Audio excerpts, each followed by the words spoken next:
بسم اللہ الرحمن الرحیم۔ السلام علیکم۔ بے شمار پاکستانی لڑکیوں نے شادی کی پیشکش کی، ترگت الپ نے یہ بیان دیا۔ پاکستانی ٹیلی ویژن پر اردو ترجمے میں نشر ہونے والے ترک ڈرامے ارطغل غازی میں ترگت الپ کا کردار ادا کرنے والے اداکار چنگیز جوشو نے انکشاف کیا کہ انہیں پاکستان سے متعدد لڑکیوں نے شادی کی پیشکش کی۔ دوستو، آگے بڑھنے سے پہلے میری آپ سب سے گزارش ہے کہ ہمارے اس یوٹیوب چینل کو سبسکرائب کر دیں اور ساتھ دیے گئے گھنٹی کے نشان کو لازمی دبائیے گا تاکہ آنے والی تمام لیٹسٹ اور نیو ویڈیوز کا نوٹیفیکیشن سب سے پہلے آپ کے پاس پہنچ سکے۔ چنگیز جوشو نے نجی پاکستانی ٹی وی چینل کو انٹرویو میں یہ اعتراف بھی کیا کہ پاکستان میں ارطغل غازی میں کام کرنے کے بعد ان کی مقبولیت میں اضافہ ہوا اور ڈرامے کے نشر ہونے کے بعد ہی پاکستانی لڑکیوں کی جانب سے انہیں شادی کی پیشکش ہوئی۔ ساتھ ہی انہوں نے پاکستانی ڈراموں اور فلموں میں کام کرنے کی مشروط آمدگی کا اظہار بھی کیا۔ انٹرویو میں انہوں نے پاکستانیوں کی جانب سے ستائش پر شکریہ ادا کرتے ہوئے کہا تھا کہ آپ سب کی محبت پر شکریہ، مجھے توقع ہے کہ ایک دن میں پاکستان آؤں گا جب تک سب محفوظ اور صحت مند رہیں۔ پروگرام کے آغاز پر اینکر پرسن وسیم بادامی نے ترک زبان میں چنگیز جوشو کو عید کی مبارکباد دی، جس کے جواب میں انہوں نے تمام پاکستانیوں کو عید کی مبارکباد دی۔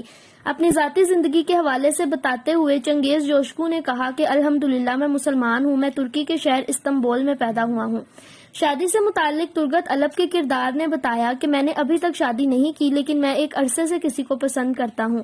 انہوں نے بتایا کہ میں 10 سال قبل باسکٹ بال کا کھلاڑی تھا اور 3 سال کے عرصے تک پروفیشنل کھلاڑی بھی رہا، تاہم انجری کے بعد میں نے باسکٹ بال چھوڑ دی، جس کے بعد میں نے ماڈلنگ اور پھر اداکاری شروع کی۔ پاکستان آمد سے متعلق سوال پر چنگیز جوشو نے کہا کہ دنیا بھر میں عالمی وبا پھیلی ہوئی ہے اور جب سب محفوظ ہوں گے تو میں پاکستان آنا چاہوں گا، میں جلد یہاں آؤں گا۔ انہوں نے کہا کہ جب پاکستان میں ڈرامے کی نشریات کا آغاز ہوا تو مجھے یقین تھا کہ یہ لوگوں کو پسند آئے گا کیونکہ ہمارے برادرانہ تعلقات ہیں، لیکن یہاں اس ڈرامے کی مقبولیت میری توقع سے بھی کہیں زیادہ رہی۔ ترگت کے کردار نے یہ بھی بتایا کہ پاکستان میں اپنی مقبولیت کا اندازہ انہیں انسٹاگرام سے ہوا اور مجھے پاکستان سے شادی کے بہت سارے پرپوزلز ملے، لیکن میں ہر کسی سے شادی تو نہیں کر سکتا۔